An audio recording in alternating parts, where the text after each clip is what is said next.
Hello, everyone. You can't see me. I will. There we go. Hello, hello, hello, hello, hello. So many people here. So, hello, Claptrap. Hello, Q Spinner. Thank you all for turning up. Helen, hello. Making sure I don't miss anyone. Mr. Penn, good evening or good morning, where you are. Esmiel, always a pleasure. Thank you to Crowhag, who will be moderating today. Hopefully, there'll be nothing to moderate, but hello. Young Derek from Myth Vision is here. How are you doing? Let's go down, see who else we got. Hello, even. We have a not applicable. Hello, not applicable. 3 a.m. Wow. Well, it's all from around all over the world. So, yes, it's been a while since I've done a live stream. Hello, Lost It. And hello, Book. Yes, it's been a while since I've done a live stream, so I thought I'd catch up on a fair few things. There's some interesting news out about human dispersals across the world. There's some interesting stories I want to share with you. And it gives a chance for you to ask any questions you have, which I will try and answer, although I'm not going to guarantee I'll be able to answer them all, but I'll do my best. So have a think, and we'll just make this a nice chilled evening if everybody's happy with that. So who else do we have? We have Helgadur. Hello, Helgadur. Young Jeff. Hello. Oh, so many people here. And Pedro. Hello, Pedro. Well, oh, did I have Velis? Hello, Velis.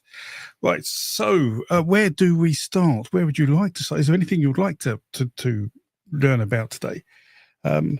One of the things I did want to talk about, sort of news-wise, we'll cover, because this is probably the less mythological the things I cover, but really important. So if you're doing research and trying to understand the origin of a story, it is really important to understand the context around where the story is told, so you can have evidence that that story was being told where you think it was going to be told, when it was going to be told.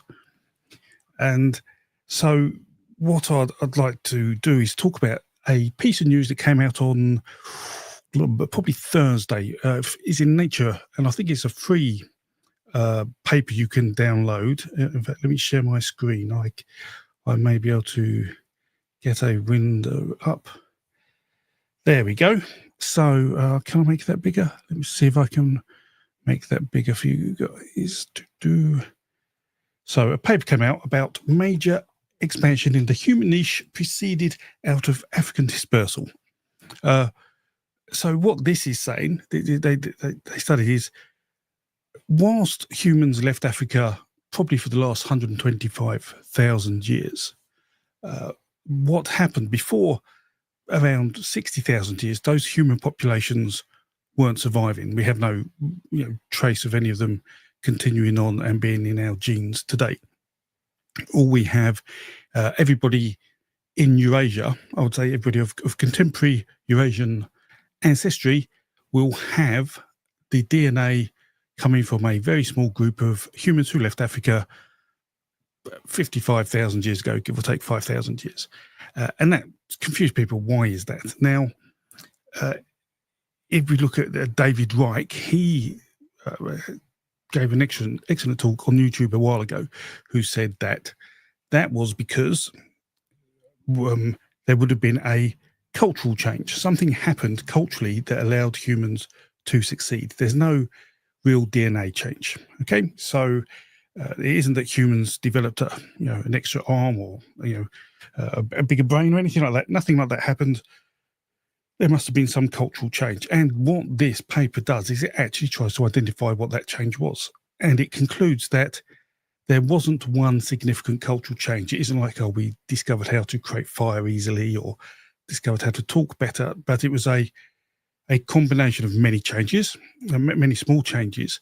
But what is really interesting, what this map of Africa shows, is where humans populated Africa. And this has nothing to do with climate. So changing climate did not affect how humans populated different parts of Africa. And this is really the magic bit, is that humans developed ways to live in different ecosystems from desert to jungle that they hadn't been able to do before between the 125,000 years ago and 60,000 years ago. So they were able to live in more diverse environments, and they deliberately pushed themselves into those environments because they needed more space, because we saw a population increase starting to happen in Africa at that time. And it was that group of people who had developed the ability to live in diverse ecosystems, in diverse parts of nature, that left Africa almost immediately, bred with some Neanderthals, because we have a bit of Neanderthal DNA in us, and then went on to populate the world. So that's really the paper in a nutshell. Very interesting. I will post it for anyone who's a patron or a YouTube member. I will post a link to that on the appropriate sort of forums for you to download. But I thought that was really interesting, and some really interesting dates there. So yeah, I hope you find that interesting. I thought that was quite fascinating to have that information for us. So that's the sort of boring news bit out of the way. Let me see if there's any questions about that.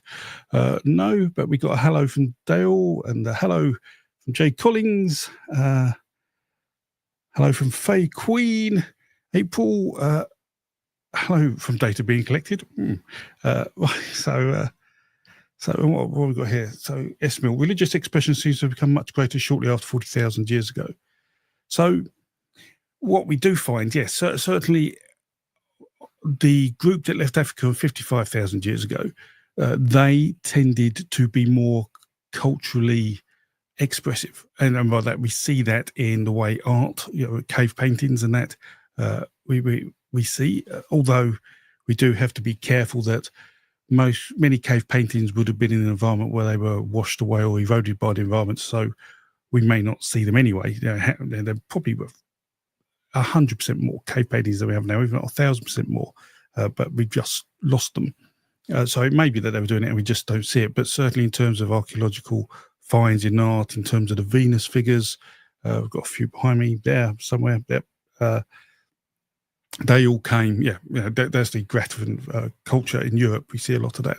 But say the paintings are sort of across the region, and we start seeing ritual behavior as well. So certainly, that probably came because of the population increase. There were more human societies coming across each other, more opportunity to share things, as well as more opportunity to kill each other, because we weren't a particularly peaceful bunch, unfortunately. But because we had population interactions, that again just had a snowball effect on development of culture and technology. Let me see what else I see there. Hello from Tenerife. Hello from sunny Scotland. It may be sunny.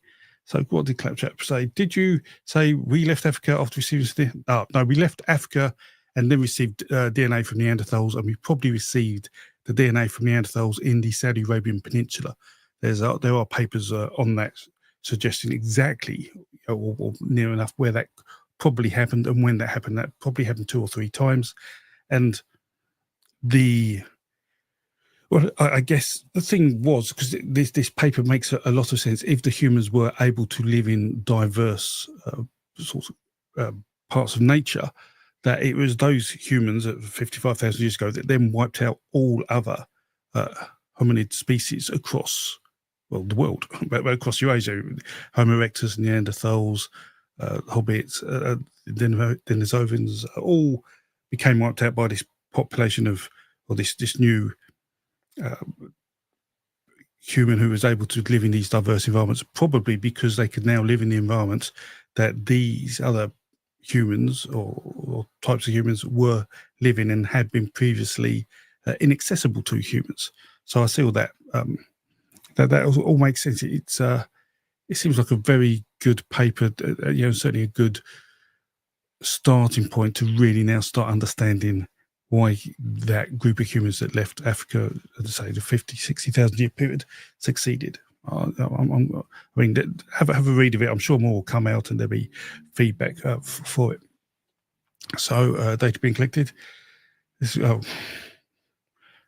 Good luck. with the translation. Hello, Tracy. What else do we have? Maybe it was done on degradable materials before cave. It may have been carved on wood. Pictures we see pictures in stone, like which probably were walked over. Pictures in the earth, and paints naturally degrade, especially the ochre, which is very popular as a sort of color source. Hello, Jeffrey. Who else? Who finds question? Where in the world would you love to visit?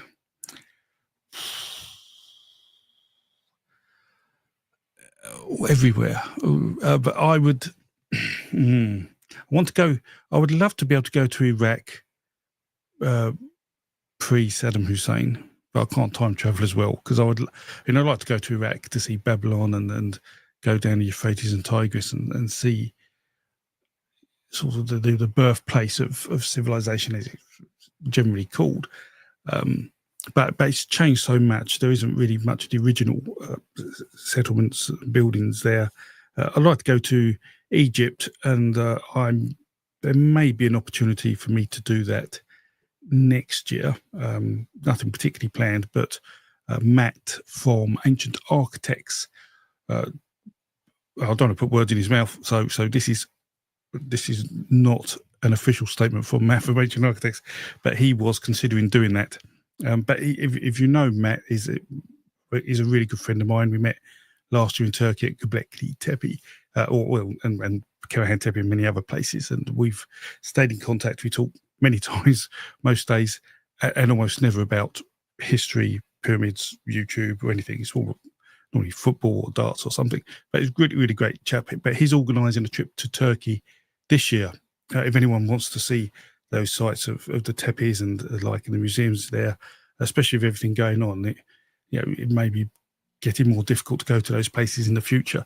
But if you do want to go, if you look up Adept expeditions, Adept expeditions, and use Ancient Architects as a code, I think you'll get a discount on the tour. So feel free to do that. So that's sort of a bit of the diversion there. Fine. So, but Egypt, just to see what everybody is so astounded by there, and why they think some people think aliens and are like made that. I'd love to go to Siberia because I think a lot happened there culturally. And I'd just like to travel the world again and again. I'd love to go around Britain many, many more times and see all our ancient monuments and around Europe and Germany and just Scandinavia or Iceland. And I've been many places, but every time you go, you want to do more and go back. But I think certainly the Near East is I'd love to visit most. So thanks for that question. Okay, Brooke, thank you very much. We'll talk to you later. Lots of exy music saying, we also believe Homo erectus had language and travelled by sea. It may well have had language. I'm of the opinion that whilst people call Homo erectus and Neanderthals and Homo sapiens separate species, I really think we're probably the same species or as good. And so we had lots of very similar traits. And almost certainly, there would have been some who travelled by sea. Certainly, I don't think we could travel by sea regularly and in a sort of predetermined way without language, because you need language to work as a team, to build the boats, to travel in the right direction, to collect all the supplies. So I think language predates the ability to travel in ways like that. In terms of religious behaviour, language obviously helps the stories to be told. Language therefore allows us to create ritual stories, sacred stories, and so it is necessary. I don't think you can have really much ritual behaviour without language. So yes, we have Jenny Gilu from Romania. Aha. And so what else do we have here? What do you think of the Transylvania Basin and mythological collections of that area? Indo-European invasions, folklore combination. Well, right. So, I mean, Crowhag is probably in a better place to answer this, but we have to be really careful when talking about myths and who told them and where they were told. Because there's a lot of things such as Vikings told this story about Odin being the chief god, for example. But Vikings lived in a sort of a 500-year period, all the way from Iceland through Scandinavia into Denmark. And without doubt, some of them didn't. So things are complicated. Things are always complicated. So in terms of Transylvania, I mean, we have to go back before the Huns.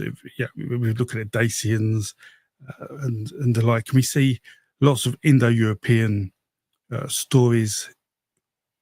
Certainly the Indo-Europeans were there, but I know there's a lot of Roman influence in that, and we see Roman influence all the way up to again into Scandinavia and Britain and the Celtic areas had a lot of influence there, and all the way over to the Near East. And look what they did with Christianity. So, without doubt, there is a good, complicated mix of history in the Transylvanian Basin and across Hungary and into Romania, Albania, Bulgaria, that area.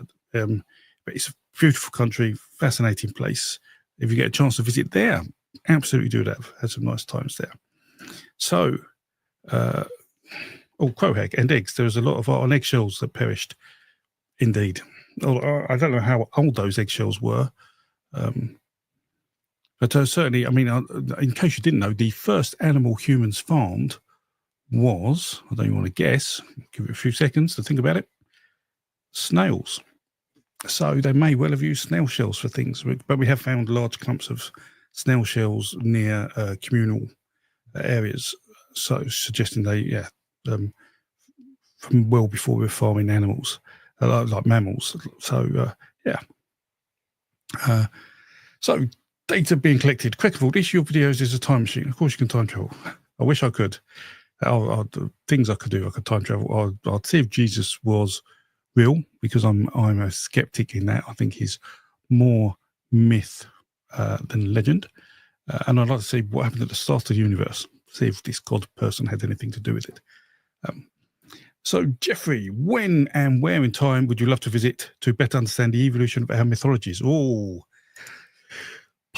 it would have to be 8,000 years ago, the Volga, so the top of the Caspian Sea, Black Sea region, because that's when the Indo-Europeans started to form. And it would be really interesting to understand what myths they were saying then and which ones had been influenced by which cultures. So because we see these populations like the Indo-European language start to grow around that region, and we do believe some people came from the Volga region, some from the Dnipro region by the Black Sea, some hunter-gatherers. So there's a lot of combinations. And then we have the Neolithic farmers coming up from Anatolia and over the Caucasus Mountains. So that I'd also like to go to see what's happening at Göbekli Tepe and the sedentary behaviour and before that, and maybe have to go into India then to see what was going on then, because there is thought that actually perhaps the first sedentary behaviour was in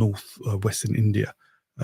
So yeah, I'd love to be able to understand all that or everything. I want to understand everything. I'm going to be quite disappointed in my life because I can't. But yeah.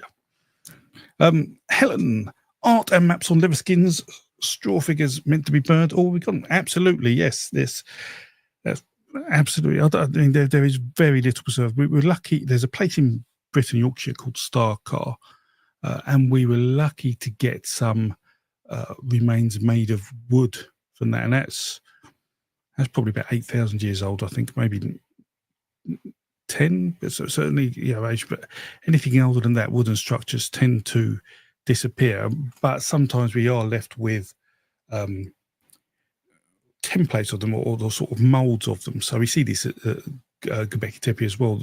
We know that had a roof because we find roof beams.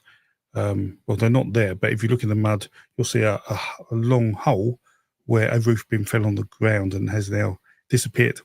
So that, but even if you can tell they had those, you can't tell if they were decorated. So it says it's biodegradable. Now, I'd imagine anything that could be painted on would have been painted on. Absolutely. I mean, people, figurines. I mean, even the Roman era, most people think the statues of Rome and Greece. We see these white marble statues, but they were often painted in really vivid colours.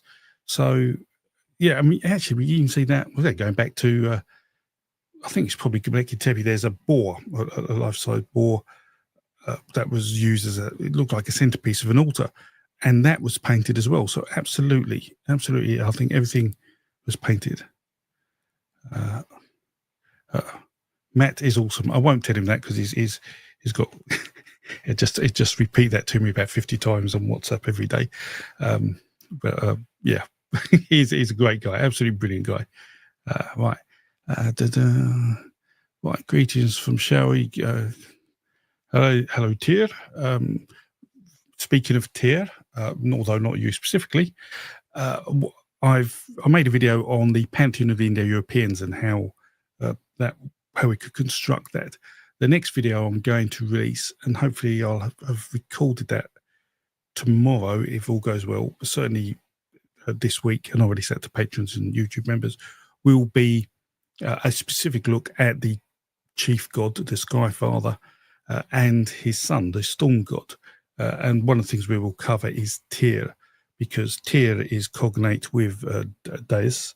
So we believe Tyr was the Sky Father of Germanic tribes, probably Proto-Germanic tribes at some point, but then he is eventually replaced with Thor or with Odin, or possibly even Ullr. So look forward to that. That'll be out very soon. Hello, Jim from Wisconsin. It's hot and humid here in Britain as well. It's ridiculously so. I haven't got tea. I've actually had water, which is I much prefer tea tonight. If I could, but it's just too hot. Right, AJ, what do we know about the relationship between Egyptian polytheism, Sumerian religion, and pre-Islamic polytheism? Right, wow. There's a lot going on there, AJ. I'm not going to answer that fully because this stream will be going on till Tuesday. So how best to put this? Without doubt, the Mesopotamian civilization in its early form, with the agriculture and sedentary behavior and the formation of anthropomorphic gods, probably had some influence, or almost certainly had influence on Egyptian polytheism. To some degree, there'd be influence there in the pre-Islamic polytheism. But the pre-Islamic polytheism obviously also comes from Indo-European belief. So we actually see, if we look sort of back further to the Jewish religion, one of the early Jewish synagogues at Europa actually has Zoroastrian imagery in it. So we actually see, these temple transitioning between people who had more belief in Zoroastrianism and then to sort of the standard Jewish form of religion. And if you're not aware, the Zoroastrianism was the first religion that considered the universe to be made up of between a balance of good and evil, rather than just everything was naturally good and we make it bad. Although we do talk about order and chaos, but that isn't the same as good and evil in that way. So that we get order, chaos, and order about how letting the world be in a form we can use, for want of a better word. The cycle of the world continues, as opposed to good and bad, where people are doing things you don't like. So Zoroastrianism brought that into the world, and that then influenced many stories. But the Jews definitely picked up on that as part of that. Would have probably been influenced by Cyrus the Great when he conquered what was Israel, what we think is Israel at the time, because the natural thing is, if you're being conquered by someone and you think your God is great, then you have to look at the other person's God who's conquered you, because their God is greater. And what has that God got that you haven't? And with Cyrus and Zoroastrianism, they had this balance of good and evil. So it's complicated. There's lots there.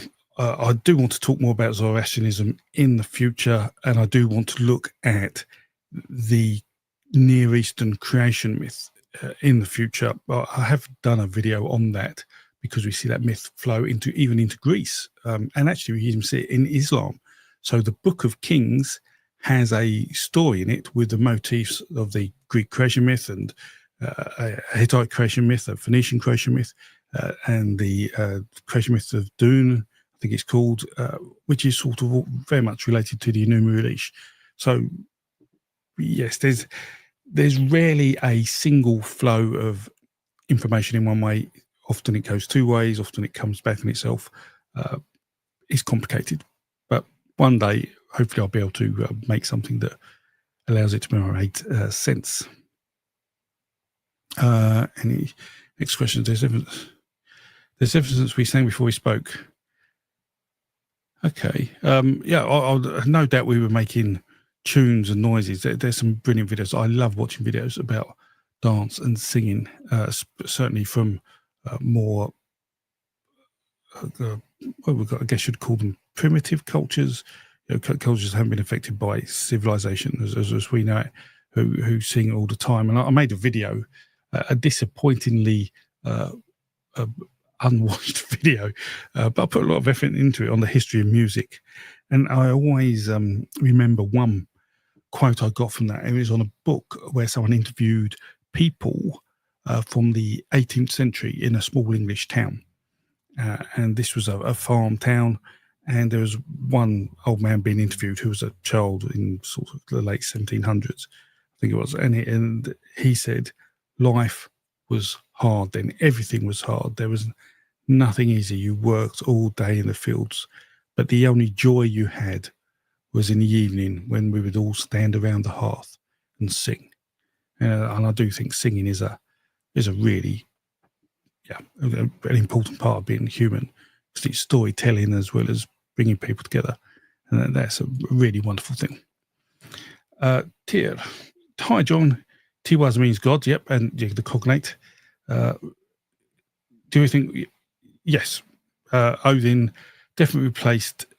Well, Odin became the chief god of the pantheon.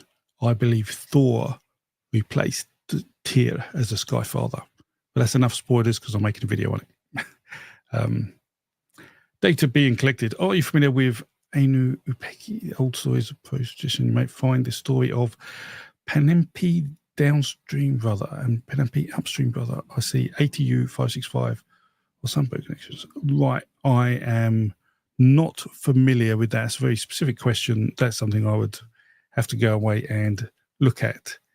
So, yeah, this is being recorded, so I'll get a chance to have a look at that. And if I can find anything out, I may make a shout out about it in the blog. Okay, so Chakalakak.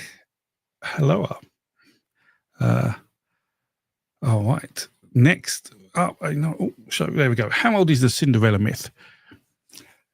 So I touched on this when talking about Indo-European kings in a video a long time ago, and I am going to make a video covering many of the fairy tales we know today to tell you their origins, because some are more modern than others and some are misunderstood and misrepresented. And yeah, Cinderella would be one of those, but I think it is in Guntert's book, maybe on Ecstasies. It may be in his Ecstasies book. He talks about Cinderella coming from a story where someone broke their leg. And if you're not familiar with the myths of kings, kings often lose a limb. And if they lose a limb, the land gets ill, because in Indo-European myth, kings are the land and the land is the king. So if one falls ill, then so does the other. And Cinderella seems to be a play on that, with someone losing a leg or a foot in battle, and how do they live happily ever after? And that is eventually turned into folktale. So the actual Cinderella story you may be familiar with in that is Disney-esque form. That may well have been first documented by the Grimms, in the 1800s. But where that story transitioned between a story of kings to a story of Cinderella, I'm not sure off the top of my head. But I'd imagine it's well, I say if you want to go back to the Indo-European, then it's a very old myth indeed, certainly 4,000 to 5,000 years old, I would guess, minimum, in terms of those roots. Okay, Suzanne, could the astronauts of the past have been what later become the Vikings? Astro is what they believed is. I'm not sure I understand the context of that, because I'm misunderstanding astronauts. You mean sailors of Scandinavia? I mean, the things that made the Vikings were they actually made those boats. They had, in a very specific way that allowed them to do the things they did. Before then, it was the Vikings. If they came partly from Denmark and partly from, say, southern Scandinavia. We see the first inklings of this, and that's more to do with trade, and I think a lot of trade around iron and iron ore, because Scandinavia had a lot of a particular kind of iron ore. So I don't want to call it a dirty iron ore, but it was kind of iron ore that was apparently good for making weapons. So I don't think there was much in the way of boats, but they certainly had a really good network of mining and trade to get all that produce from the mountains in Scandinavia down into the Denmark region. But yeah, I'm not familiar with them being called astronauts before. Oh yes, tap the like button. Thank you. That'd be really cool if you could. All right, Aloha, more Aloha's. Right. Another question from there's lots of questions. Oh, and there's a super chat. Right, let me get to the super chat first. Right. Sorry, I'm all over the place, and I haven't even spoken about half the things I wanted to. So, Superstar, you're making a video on Tiwaz. As you can imagine, it's a subject. Yes. Oh, thank you very much, Tia. Yeah, I'll see if I can pull out the video for you. In fact, can I may be able to find it. I'll see if I can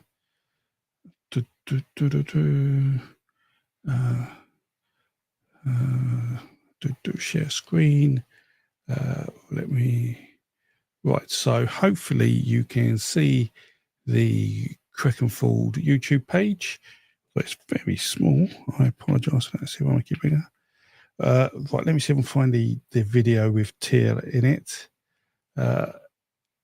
I've got one, Odin versus Tyr, who's the chief god, and the Indo-European king. So if you want to know Cinderella or Tyr, these are two, but they were a few years old, and I really would love to update them. I wasn't a great YouTuber back then. I'm not particularly great YouTuber now, but watch those, and hopefully you'll find that they give you some of the answers you want. Right, I'm back. Okay. Oh, there's another super chat as well. Oh, wow, thank you. I'm not used to these. Really quick. Hello. Good on you, mate. Nice to see you recently saying you respect all cultures, I guess, as much. Oh, right. Well, thank you very much. Yes, that. Yeah, I'm glad I did it. It was very cathartic, to be honest. As I said, when I started YouTube, I was getting really annoyed hearing lots of people misrepresent Nordic mythology. And I've studied Nordic mythology for a good number of years. And I just wanted to push back on that, but in a way that let people listen rather than have a particular standpoint. But unfortunately, as I say, I was a bit naive in how I engaged with them. But yeah, that's it worked. I think I did a lot of good work there. But as I say, since then, when I did what I needed to do, I moved on, and now we're talking about absolutely everything. And yeah, this is just a fantastic community. We've got some fantastic stories and lots of things happening in the mythology database as well. Just, I know I'm very privileged to be in this position, and yeah, thank you for all your support. I may have missed some, but there are so many questions. Let me sort of just jump somewhere randomly. Let's go back to Susan. Different question. You still have the Tyrrhenian Sea, which is made of the Mediterranean Sea, stemming from Tyre. Yeah, I don't know if that's involved with something else. Right, so Rick, how old and common is the essential idea of voodoo? So constructing a representation of something and ritually manipulating it to try and affect the real thing in the same way. That's a really interesting question. So I'm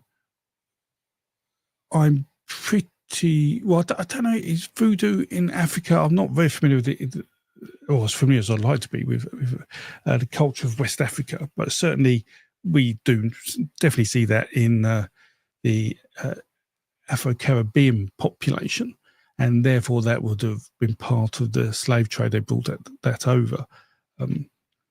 So, and I don't know whether that is related to the culture and the traditions they had, or whether that was them developing something. Because one of the really, or not necessarily in the Afro-Caribbean cultures, but certainly the African-American cultures, from my understanding, is that literally all tradition and the like was erased from those slaves. And they had really nothing to remember because of how they were treated and taken away. Absolutely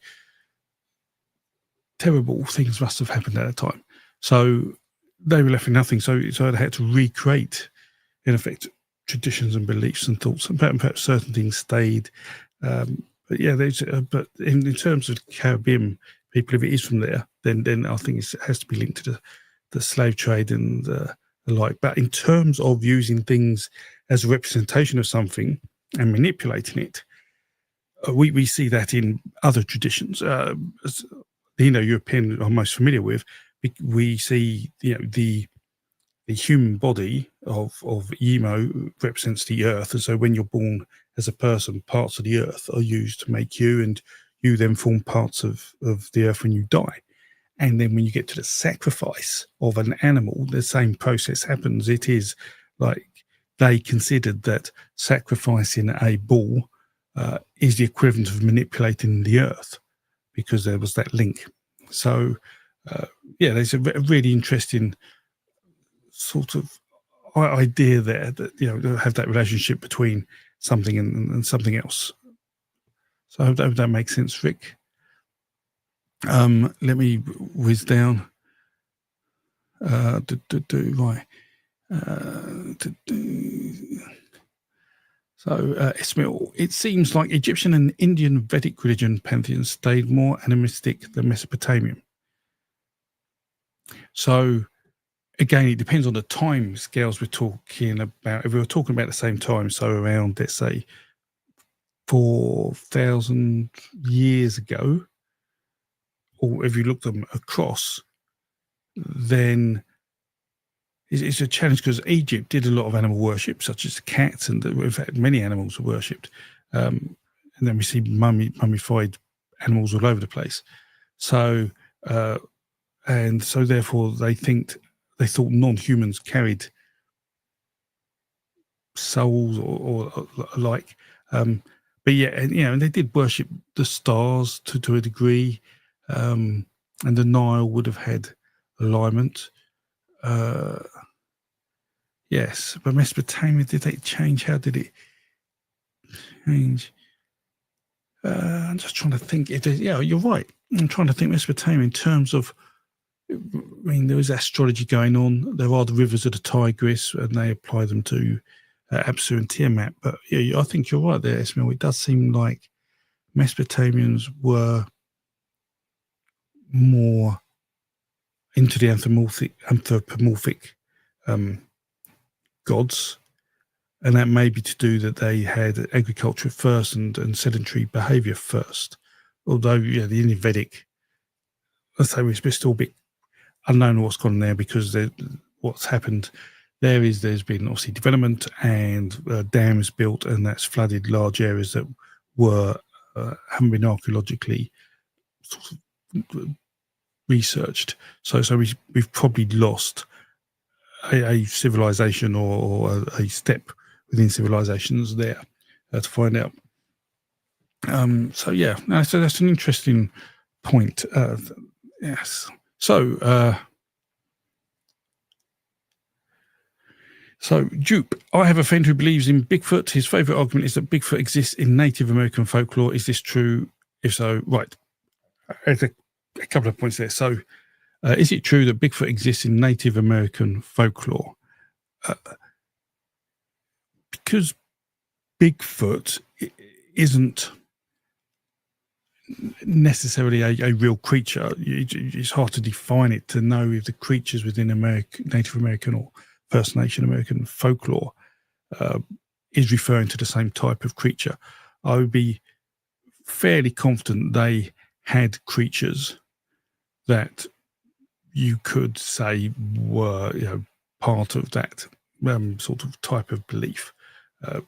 Because you have bears, and whilst they would understand the difference between a bear and Bigfoot, I think with the coming of colonialists into the Americas and other stories, things, and that sort of probably added anxiety and unknowns, maybe they developed, but I can't recall any. I'm not familiar enough with First Nation stories to recall a story on Bigfoot.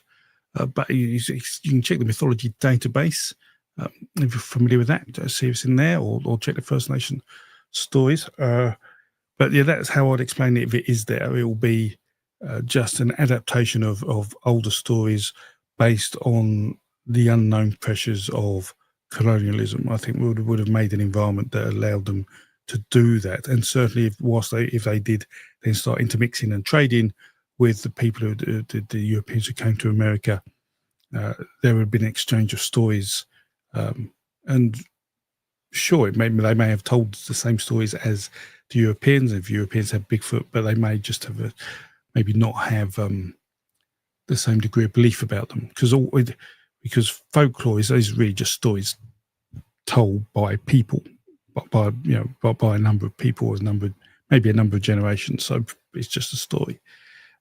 So yeah, but it's probably quite easy to find that out. Claptrap, could you explain why humans could not cross the Bering Sea to America during the Ice Age? Wouldn't it be best on? Yes, they did. Almost certainly did. In fact, we believe they made 4 different journeys across, according to phylogenetic studies. So where we see the development of language and stories change, we believe we see 4 different dispersals of humans into the Americas from Asia and Siberia. So I absolutely do think that happened. They may not have actually travelled completely over the ice. They may well have used boats, and that's quite a popular belief now, certainly for the very first people. But yeah, absolutely. I don't know who's saying they didn't travel via the ice. So let me who's down. I say there's lots of questions to do.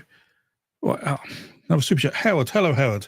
Blessings and greetings and celebrations to all in chat. Oh, much love and support to this channel. You do great esoteric work, brother. Well, thank you, Howard. I hope my work isn't too esoteric. All the knowledge is there. I'm just putting it in a nice package for you to easily understand it.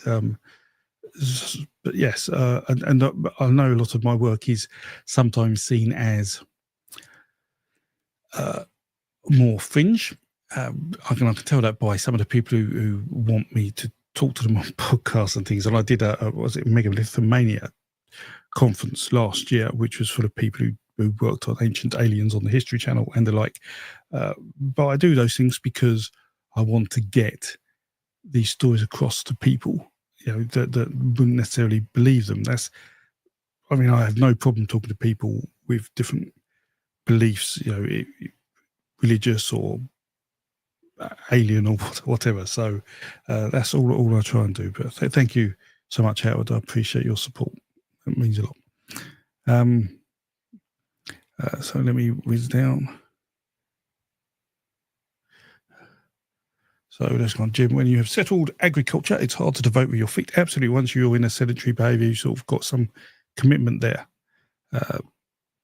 Definitely. Let me whiz down to the bottom of these chats. Oh, Elfish, thank you for becoming a YouTube member. I appreciate that. So, Keith, what's the state of the art of Pictish mythology, please? Is it well characterized? Any good citations? So no, nothing's good. So most documentation, most primary source information, well, there isn't really primary source. Most the secondary source information comes from Christianity coming to places and then documenting the stories that were being told. And so that's what we relied on the Pictish, and the Pictish themselves. We're not entirely sure. I don't think on exactly their shape in terms of time and space. So we haven't got many stories that I think we can directly relate to them. There will be people who will document Scottish stories and say they may have Pictish thoughts in them, Pictish origins in them, but I think it is really difficult to do that. And that's one of the problems we have all over the world. One of the reasons it's really difficult to study African mythology is because there is no primary source information. Those stories weren't documented until we see the first sort of explorers and colonists and Christian missionaries go there and start taking notes. And so by then, you've already lost a lot of information because that happened quite late on, and archaeological information is very sparse as well. So yeah, it's a real challenge and it's frustrating. The same in Europe. We see lack of information on certainly the Baltic states and some of the Slavic states on how their religious beliefs were 2,000 years ago, because there really is nothing documented about it.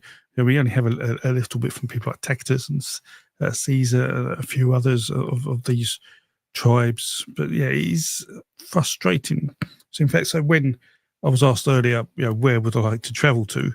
And I said I couldn't time travel. I would love to time travel back and see the spread of the Indo-European cultures, into sort of with the Reppins into Mongolia, into India and into Europe, to see how they changed and the gods, and are the gods we know today actually a result of post-Christian influence, or is that actually how they were created? There's some tantalizing sort of bits of information in some of the documentation, but because it's secondary source, because it's written by people with a significant bias, it's really tough, really tough.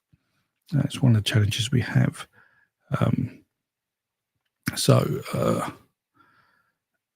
Thank you for all the thanks everybody's giving. There's so much. So let me pick out another question. Are there Indo-European mythologies in the Bible? Yes, absolutely. So we have things like the cattle raiding myth. So the cattle raiding myth is the standard dragon slaying myth, but most people are used to dragons and princesses. But dragon and princesses used to be dragons and cattle, which is the cattle raiding myth, and before that it was dragons and water. And actually, one of the things I want to talk about was that we see this dragon mythology grow.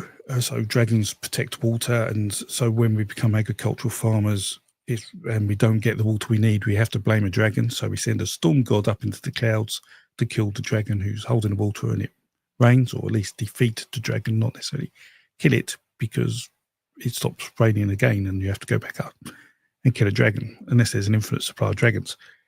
So we see this, and then the person who kills the dragon initially is the storm god, but then we actually see the storm god change into Trito or Theridator, or sometimes Thor, even Odin, someone who's given the name Third. And so we get this sort of demigod hero killing the dragon, and when we see it evolve. But actually, there is a place, I think it's in Italy, where the community works so much together that and they use water from a spring nearby. Let me see if I can find the name of it. Give me one moment.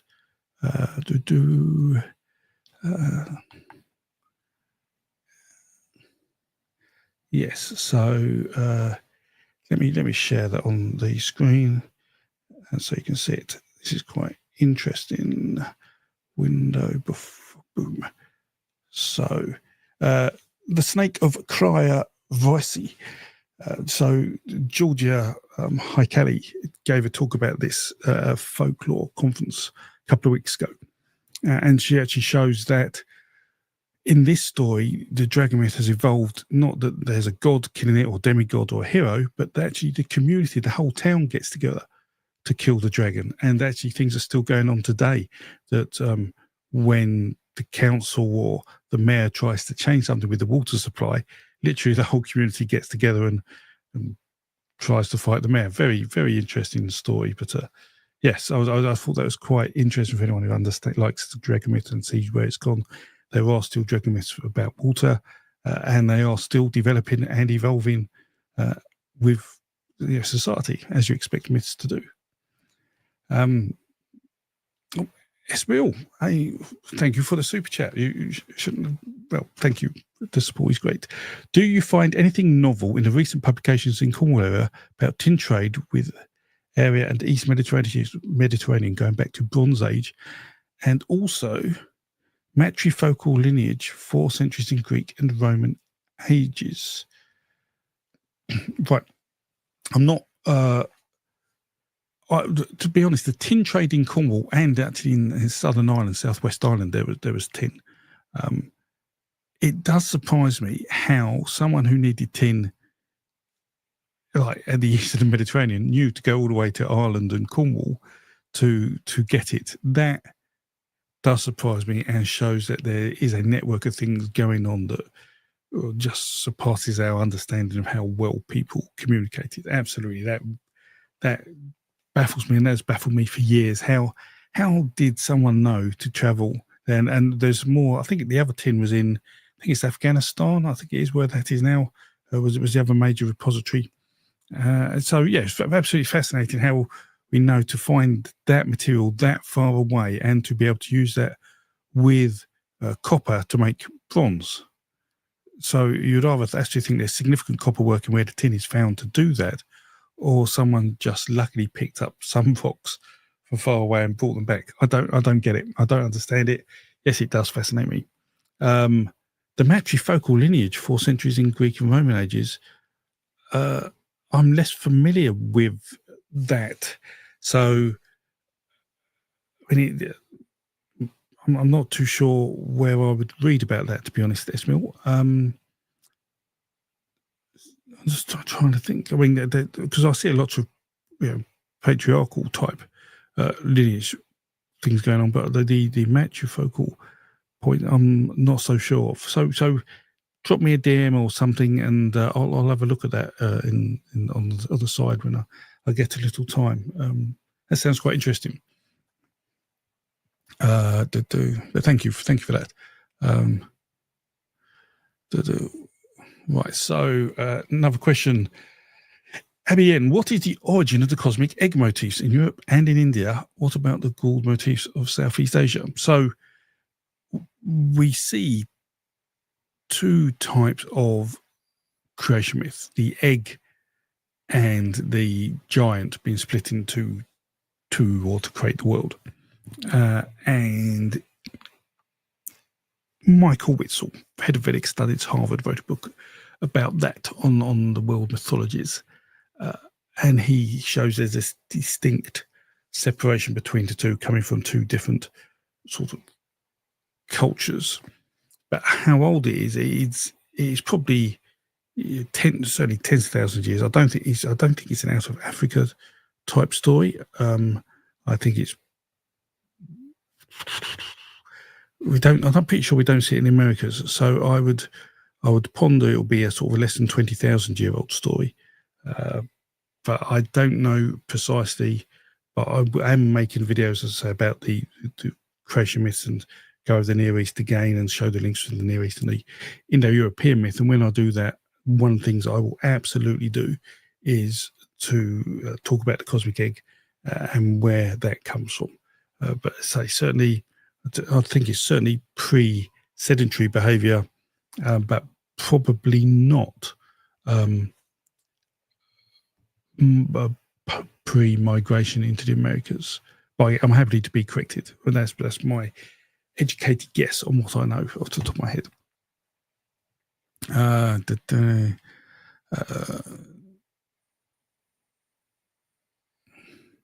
Also, a bit more from Esmil. The matrifocal was in Cornwall, Celtic and Roman age. Okay. It was in Cornwall, Celtic. I wasn't aware of that. Yes. So, okay. So, Cody, Easter Day. Don't forget Pangu of China, who split the cosmic egg with an X. Now, that's interesting because it's also considered that Pangu was influenced from the Indo-European myth as well, suggesting that that myth could have developed from the Indo-European myth, but I really doubt that. Or certainly become a hybrid of the two. But I say I really want to look at that more. And I did say, I think it was on Patreon before I had YouTube members, that I would do maybe a bit of research into Pangu because it's really interesting. There's lots of different information there. I've got a whole set of notes I made on that. So at some point, I will make a video on that. There's a story of my life. If you follow me, I'll make lots of promises to make videos, but I will. There's so much I want to say. So let me do that. Crowhag at blank. The season split between wet and dry and inspired rain gods and rituals. That's just one example. I've obviously missed the story. But yeah, normally cultures initially split the year into two, sometimes four, rarely into lunar cycles with regards to agriculture. Let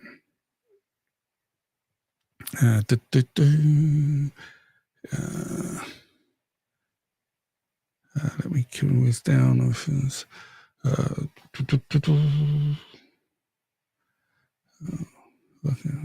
Sorry, I'm just seeing if there's any obvious questions. Right, let's right. Vithar, sorry, just joining. I'm at work. Okay, hopefully no one can spot you watching the video. Do you think there's any connections between the Wothu, wind spirits of ancient Europe, and Odin's own name? Yes, absolutely there is. So, based on Prayer and Laughter by Anatoly Lieberman, he shows that the Wothu, a group of frenzied spirits, probably is what influenced Wotanaz's name into the Germanic. And then when Wotanaz was shortened to the Wodan, which went into Scandinavia. In Scandinavia, there's a linguistic change where if a word starts with a W and then has a vowel, the W is dropped. So Wodan became Odan. And then you'll find that we had a god of magic and poetry in Scandinavia, which was Othur. And it seems to me that Othor and Odin then merged.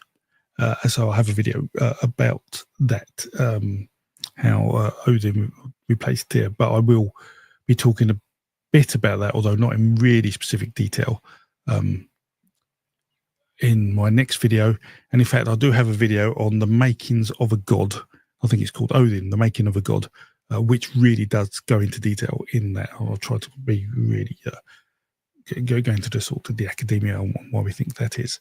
So yeah, that's that. So any other some really interesting comments here. Some I just can't mention. Right. Right. Oh, here we go. Let's speak. Pedro, as a spatial data analyst, I'm curious about the locations in the mythology database. What is the criteria for the coordinates of the points in the map? Also, do you do spatial analysis of the myths? So, the data comes from based on a sort of a generic consideration of the location of the tradition. So it isn't necessarily located to a linguistic value or a country. It's for myths which have, or motifs that have been attributed to the Berskin catalogue initially. That's how they're defined. in terms of folklore data, because I've now started to add that, that is based on the country of origin, and then it's probably the capital which pops up as the default. But do I do spatial analysis? So yes. And in fact, if no one, let me, because if the mythology database has been updated, so what I can do, I can give you a quick 3-minute, maybe, tour of the database. So you can actually see spatial analysis sort of spatial analysis in work, if you'd like to do that. So let me present to you, share screen. I want to share a window, mythology database share. Right, so hopefully you can see the mythology database there. Now, so it's all nice new look and feel. So we have explore, and we have a number of options. So explore the entire database. That means it searches all the data. If you do the next three, Bearskin catalog, folklore stories, or reference to sources, you only collect a small amount of data. And then at the end, I've got a tabular output, which is a lot easier to read. So if we search for something I like doing, let's say, fire dragons, if you do some words in quotes, it will search for that specific string. And if I show you the tabular format, what happens is one result. Okay, we've uncovered a bug. Let me search the entire database. Oh, what? That does not make sense. Dragons. Dragon, fire dragon. There we go. That's better. Right. So I have a bit of a panic there. I thought I'd broken my database. So what you see is you see data, and if we look at any of these, there's a coordinates. I mean, because there's a name there as well, even if you're not happy with the dot, at least you understand the tradition it's coming from, and you can try and translate that tradition and create a table of traditions yourself. I've had to create almost like a special catalogue of coordinates with traditions, which I'm working with an organisation separately with, who deal with climate change, of all things, because they're really interested in that, in understanding climate change as well, and we're sharing data. And hopefully, not only will that allow us to build a great database of location information, they said they will also provide me with flood data information, so that may allow me to produce maps of the world based on sea levels at times of year relevant to, or times in history relevant to the myth, which is fantastic.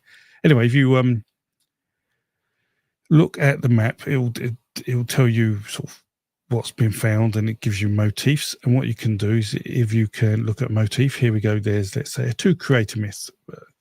Bearskin be one.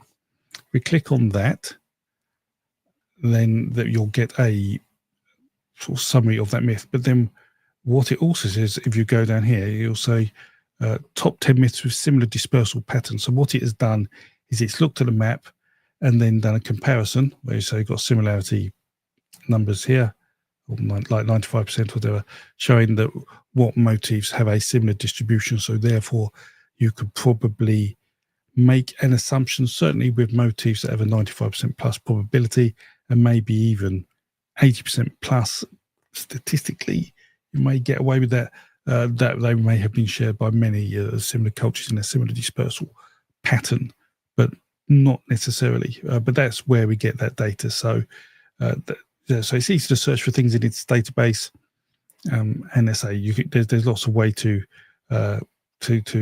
say go into the data and say we've got B1, which is a specific motif, but there are B1, A, B, C, D, and E. And so where we got a map of B1, which is here, if we had a look at, we can click heads and hopefully we can see a map of, that's a map of all the Bs.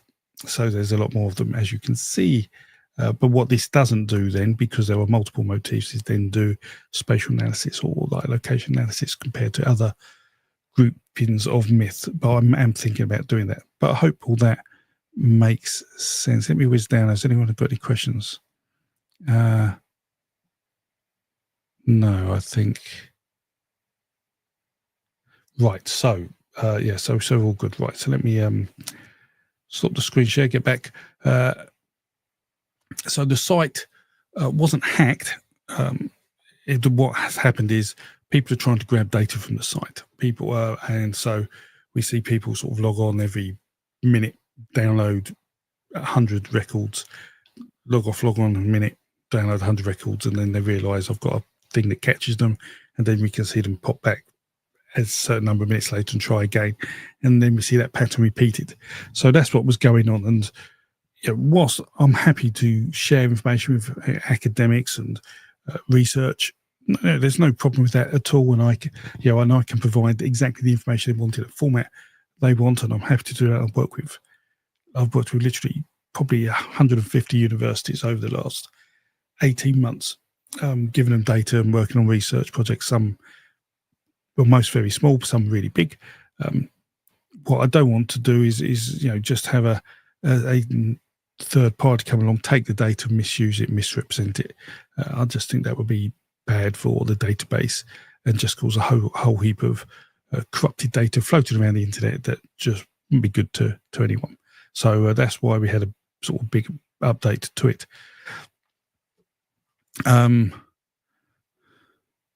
Yeah, absolutely, Jim. I'm lucky I'm out of the university cycle, because the security at universities is pretty poor normally. Certainly the UK ones. When I first worked at a university, I could access it externally without any special credentials, which we sorted out quite quickly. But it's. I mean, in effect, universities are the training ground of Chinese hackers before they go on to bigger things, allegedly. What's this on the map? The label of Cuban height. Do they? Oh, let me write it down, and I'll if that is a bug, I will fix that. Thank you, the big guy. So let me see if there's any other things I wanted to write. So I don't know, there may be some other questions, but was there something, other things I want to talk about before we move on? Let me just check my notes here. What is the time? Oh, for an hour. Well, there's a couple of interesting stories I want to tell you guys, to just give you examples of some interesting stories which you may like. So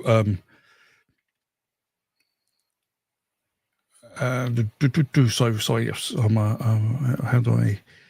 I've got, right. Let me get rid of big guy. Sorry, got to do a super chat first. Howard, thank you for the super chat. So, what is your take on the nature of stories by themselves? Do they just emerge from consciousness and are rituals like a form of language in order to better understand myths, symbols, and archetypes? So, why are we storytellers? So, I mean, stories make us human, Howard, without a doubt. I mean, we love everything we do. Really, is a story. So, where do they come from?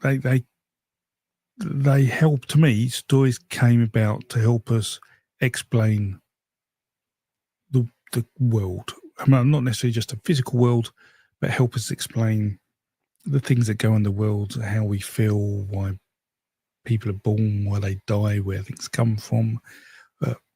What happened last time we went hunting or whatever. They are just ways to explain about the world. Now, some stories then stop being factual and become truth. So what we find is that stories tend to reflect cultural views, I gave a little chat about this. I think I did. It may have been a YouTube patron type thing, where I talk about stories. Religion being actually is a reflection of society. The religious stories are a reflection of society, not a divine projection. So because society feel a particular way, they create this story, they call it sacred, and then I say, God, this sacred story is great because this is, this tells us how we should act, and it acts exactly the way we all agree with. But yes, it would, because it was written by the people who actually feel like that. So, and then that's where sort of stories start to change, become sacred, and then have a different reason. And I think those sacred stories are different. So there's a difference between a story that you tell to explain something, like on a day-to-day basis, and a story that's sacred to help you control something. And I think there's a very interesting thing going on there where we use stories to control rather than to inform. But yeah, that's where stories come from, to explain the world. But you say you can get different types of stories that then come from that. But that's a great question. Thank you. So I was going to show you something. Let me see if there's any other questions. I did see one on Twisto. I don't know what it is. So Twisto or Twisco with a C at the end is the name of a deity written by, I think it was Tacitus in Germania, whose name is almost certainly cognate with Yemo, meaning twin figure, which makes sense that the creation of the world is done by that. Now, I have made a video about that. I can't remember which one it is, about the translation of Tacitus's view of the Germanic culture and how it relates to the tripartite system we see in Indo-European belief. If you look through some of my older videos, it will probably pop up there, but it may well need an update. But yeah, Twisco is certainly it's part of the lineage of the Indo-European Yemo figure, who became, in effect, Lord of the Underworld.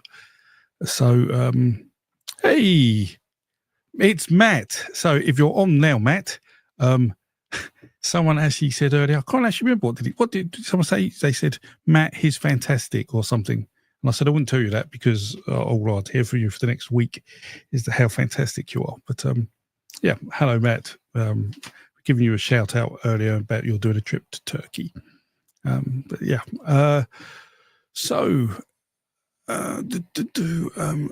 right. Let me, yeah. So let me just quickly. Do you think that Yemo Manis is able to end Cain? So no.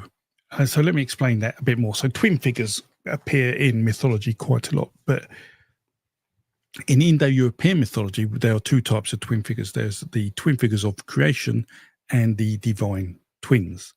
So the twin figures of creation are primordial beings, not necessarily deities per se, but they are sacred. And that's who Manis and Yemo are. Where divine twins, which are two twins, one who is slightly better than the other, and I've made a video about this, but basically the divine twins represent the warrior and provider figures of Indo-European society, and we see that because as their stories develop, the provider figure of the twin stories disappears. So where you have Castor and Pollux, I think Pollux eventually disappears. Hengist and Horsa in Germanic mythology, Horsa disappears. So you see this, and the stronger warrior figure persists. And I think they are more like Cain and Abel, but I think it's been slightly reflected in Cain and Abel and how it works, partly because they talk about pastoral farming, I think, as well as part of that story. I am asked that a lot. Perhaps I should make a video about that. If you want me to do a video about that, give me a shout, and I could do that. So yeah, just shout, Matt. Yeah, we had a brilliant time last year. It was fantastic. Göbekli Tepe was brilliant. Karahan Tepe, the museum. We had a good laugh. We met loads of great people. And Matt and I have been in touch, as I say, ever since. We literally talk. Well, so I'll talk to him probably more than anyone else, actually. But we're never about history, which is really odd. But yeah, fantastic. We had a great time. If you go, really worth going on the trip. And that's with another chap called NEXT. who I know less about, but he loves studying sort of ancient sites. He travels around the world, does a lot in Central America and South America. So great stuff. Great group of people. Really liked it. Highly recommended. So, and I did mention, Matt, that you may, I'm not committing you to this, but you may be going to Egypt next year, which is, if you do, I would love to be able to go to that as well. So, I was going to tell you two interesting stories. Sorry, because I thought I'll just answer questions. I can tell you a couple of just things to percolate in your mind.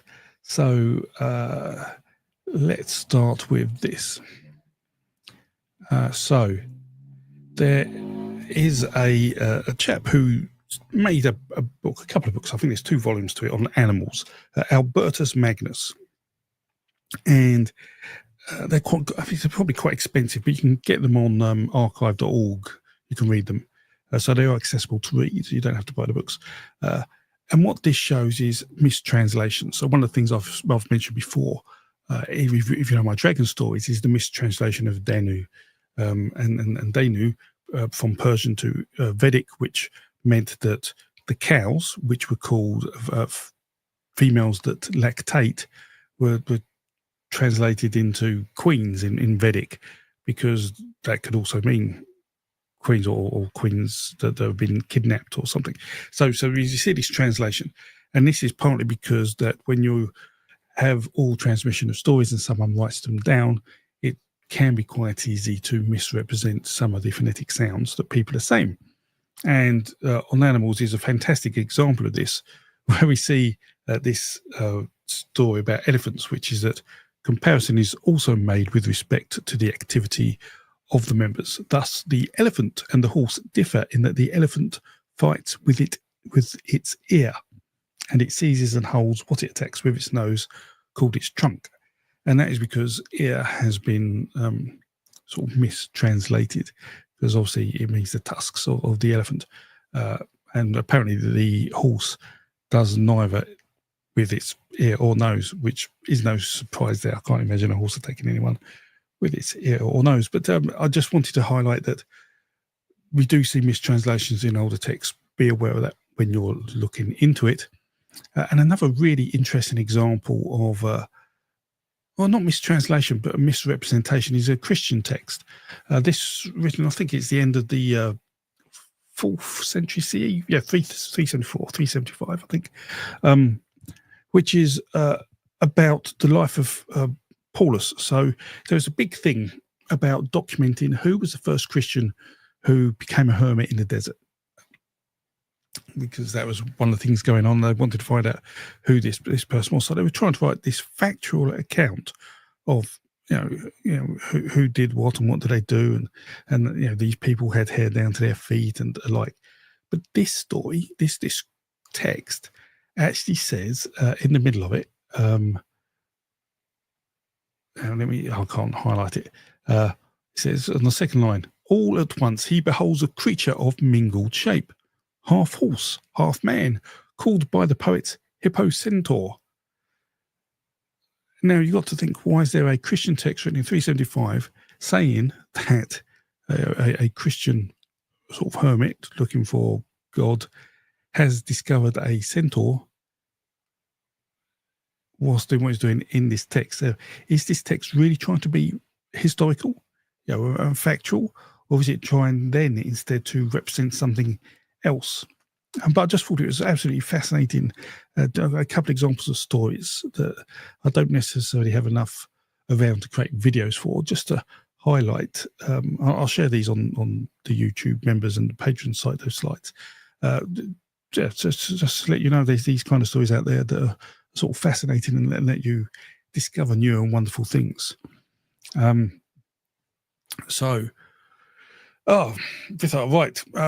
and Remus, the horse twins of Europe. Well, Romulus and Remus were actually primordial gods in effect. So Romulus and Remus, I've done a video to show that their names are cognate in effect.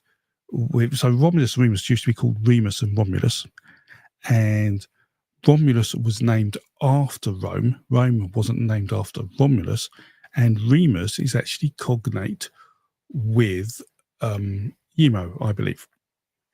And I'll explain all that as well. So they're actually, the Romulus and Remus story is the Proto-Indo-European creation myth, rebadged and reshaped for the creation of Rome. Really, really interesting story. You understand that. So that's based on Livy's text. But if you go back, there are multiple versions of Romulus and Remus, or Remus and Romulus, that show you how that story is developed. Because in the early stories, Romulus, when Remus is killed, when he jumps over the wall, and you get this blood sacrifice, Romulus is then quartered by the Senate at the end. So they're both dead, which doesn't really work. So he has to come back, and so he's and the head, or the hero of Rome, being quartered by the Senate isn't a great way out for him.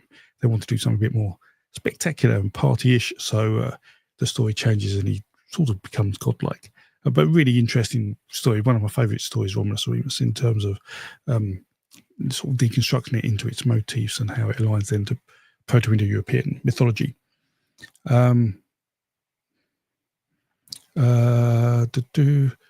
Right. There's have I missed anyone? I don't know that I missed any super chats, have I?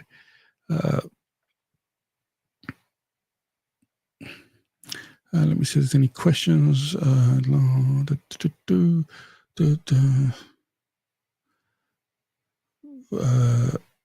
Here's an interesting question. I'm going to wrap this up soon. So whilst I love all your feedback, I don't think I'm going to get too many more new questions. I heard from another podcast that religion can aid the followers in psychological issues that might come up by embedding wisdom. What do you say? So I understand that some people find comfort in religion. But what you have to understand is religion is truth. But religion isn't fact. Truth and fact aren't necessarily the same thing. All facts are truth, but not all truth are facts. I mean, if you took everything, let's say, Donald Trump said on Truth Social and called Truth Social Fact Social, many of those things wouldn't be appropriate. So, as I say, religion is a cultural reflection rather than a divine projection. It's reflecting what the people think. So, I think religious communities in terms of, if you belong to a local church or something, they can be brilliant for people to meet, to share, to help the community. Absolutely fantastic things to be part of if you need that. But in terms of using religion to, in a psychological way, I'd be a little more skeptical about that personally, but I'm not a psychologist. So, that's my view on that. Right, so let me see if there are any final questions. There seems to be a question. So Blank was asking a question. Did I miss a question by Blank? It seems like I did. I'm sorry, Blank. There's lots of chat going on, and it's very hard to keep a track of everything and all the questions. If you ask it again, a $200 one I missed. What? Right. So let me. Is there a way? Super chat. So Howard asked, Miss Mill, new member. Keith asked, Howard. I don't think I have missed a super chat. So no. But my system says I haven't missed a super chat. Right. I just saw this. I'd love to talk about this. One of my favourite subjects. I like young Campbell. Right. So tell me, and you could put Fraser in this as well. So I'm going to have a little rant. So Campbell, hero with 1,000 faces. Great book if you want to write stories. But academically, it's very poor. Now, whilst Campbell was, I don't even think he was president of the American Folklore Society, he wrote the book cherry picking the information he had. It wasn't an academic study in stories. It was him trying to create the book A Hero with a Thousand Faces.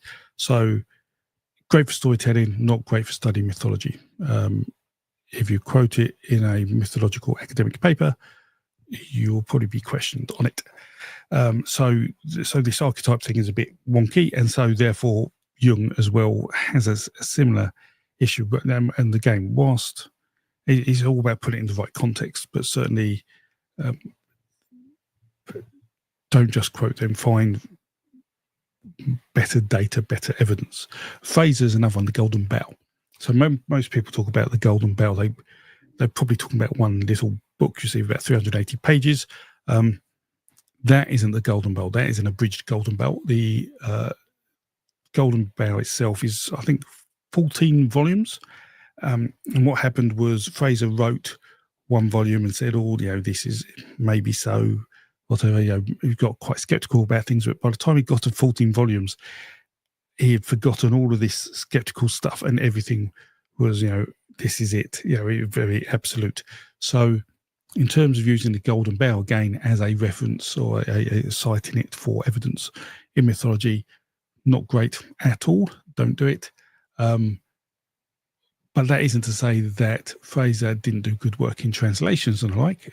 He did a lot of Greek translations, for example, which are good. It's just how he then applies them you have to worry about. So just be careful. Right. Let's where's that? Let's get it out. Did I miss something, Crowhag? Did I? I'm not. I think I did answer everyone's question. As I say, I've just looked at all the super chats. Right. Let me whiz down. Right.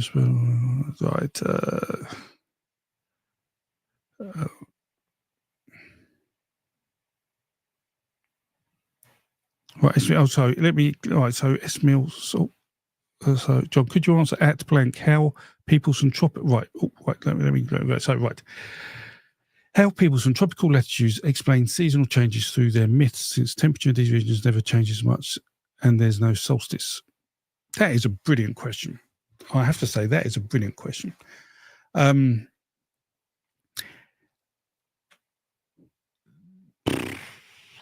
just trying to think if there is a myth that explains these things, and I don't think there is. If weather doesn't change, you wouldn't necessarily need a myth about weather. And although in tropics you would get, surely you get monsoons and things, and you'll have the storm god. So, I don't know, because the tropics are a little out of my geographic expertise range. As say, Indo-European and Near Eastern and Siberian don't tend to get overly tropical cancerish or tropical capricornish. So I don't know, but that is a really interesting question. What I will do at blank, I will take that and I will see if there are myths in a society where the landscape doesn't have changing weather to explain why the weather doesn't change. It's really interesting, and how they deal with agricultural and seasonal things. I mean, it's a huge landscape we're talking about. And, the islands probably have different stories to mountainous regions, to desert regions. But yeah, I will look into that. Thank you. That is that's something I haven't really thought about before. So very interesting. Thank you. Right. Let me give a quick. What's your real first name? John is my real first name. I think most people know I'm John. Yes, John F. White. Yes. So John is my real name.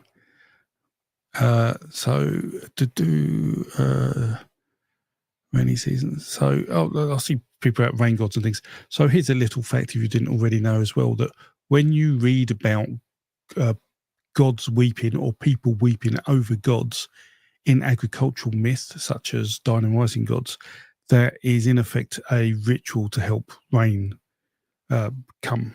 You see that as an analogy to calling for rain. So a good example of that is in the story of Balder, where everybody has to weep for the loss of Balder, and then Hel would return Balder back to the living world, but one person doesn't weep, and that we think that's Loki in disguise, and that's an absolute motif about, we want it to rain, we want things to grow again, to come back. So absolutely. Right, it's I'm going to wind up here. I'll answer a couple more questions. Right, so Ali Barvasta, John, could you give me your opinion on this, please? Could the myths of Abel and Cain or Yima and Mana refer to sapiens killing Neanderthals? I don't think it does, because they lived, most of this happened at very different times. I don't think those stories, and I don't think we saw Neanderthals really as much different to ourselves. Cain and Abel and Mana and Yima are just ways, well, certainly Mana and Yima are ways to explain how the world came to be, not a conflict. I mean, some people may think that, let's say the Old Norse myths of the Asir and the Vanir are reflections of humans and Neanderthals, but I don't think that either. I think that's more likely to be Indo-European and Neolithic farmers cultures coming together. But even then, I think that's a bit extreme. I think it's probably just different Indo-European groups.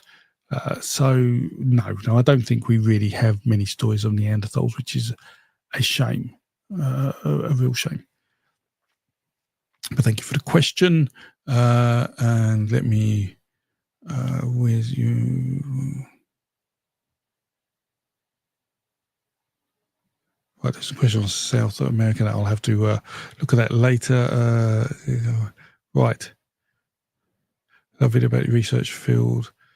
So this is Dupe. So thank you for that. So I do touch on phylogenetics and the like, but I am worried that I would bore you all to death if I gave you a talk on maths, because I love maths. I really love maths, adore maths as much as I love mythology. So would people really want a crash course on phylogenetics and how we get data together to understand how we can trace a myth? If enough of you are mad enough to say yes, then I can do that. So do the dull maths video. Right. So yes, there are twins in Poppleville. Yeah, there's certainly lots of South American, I'll say, similarities to some of the Indo-European myths, which may not be unusual. I haven't done enough work on that to really give an answer on it, but I hope to one day. But there's so much to do. But I do have quite a lot of books on South American and Central American mythology and belief, which hopefully I'll be able to use at some point. Right, so with that, I've got one more question. Canopy Vista, hello, I love your channel. Thank you. I want to know if you have any insight regarding the Irish myth of Scathach and how it's related or based off any other New European myths, maybe tracing a common origin. Thank you. I would have to find every version of that story and then do a bit of research to understand the motifs of that. But I can do, if I get a chance, I'll try and do it the next few weeks and post something in the blog or Patreon. Right. There's another super chat. Martina, thank you. Could you explain why there are so many myths about giants around the world? So there's a couple of answers to this. So one, we need, so myths are explainer stories. Why do things happen? So we have the stories of why are, let's say, megalithic structures in place, and we find that when we get a cultural replacement, such as when the Indo-Europeans came to Britain to replace the Neolithic farmers, they see all Stonehenge, for example, and they're going to think, who put Stonehenge here? They're big stones. We never do things like this. Must be giants. But then also we see these stories of creation, such as, well, there's so much material in the world, it must have come from something big. So what could it be? Well, probably a big person. I mean, there are other stories that, it's come from earth divers and all sorts of creation myths and the cosmic egg. But giants are a way, a big, strong person are a great way to explain how big things happened. So, and that's just a common thought, but from people, Martina, that I think is an obvious go-to. That how can that happen? We need to be a bigger, stronger person, and so that's where giants came in. But yeah, most I did make a video on giants. Most of it is around like explaining monuments that were built before the people who are currently resided at near those monuments knew how they were built, and partly because of creation. How did the world come to be? You need a big body to create it. So they're the really two big giant myths, and that's why they persist. So thank you for that.